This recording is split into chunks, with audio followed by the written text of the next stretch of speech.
1998 Chrysler Cirrus LXI 2.5 V6. I have changed the fuel filter, and it was the original Chrysler. So I think this fuel pump probably was an original Chrysler too, in there, fuel pump assembly. But I just kind of did it with basic tools, floor jack. I put 5 gallons of gas back in it. Doesn't really seem like anything's leaking, but did it fix my no start issue?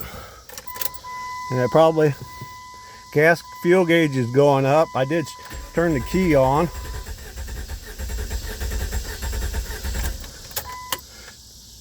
Doesn't seem like it's doing it, but it would take a little bit to prime it, I imagine.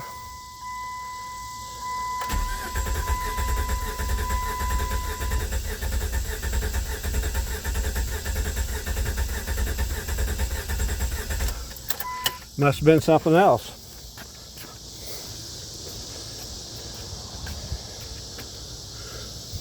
No, I still ain't getting any fuel here though. I can tell by squeezing my hose there.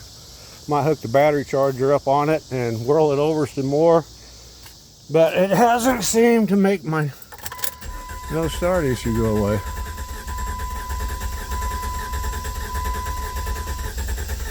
I have lost something going to my fuel pressure system, because it might pump it up. It's getting harder here.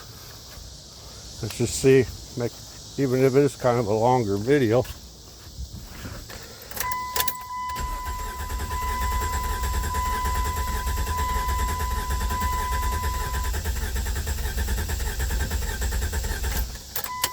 Battery charger time.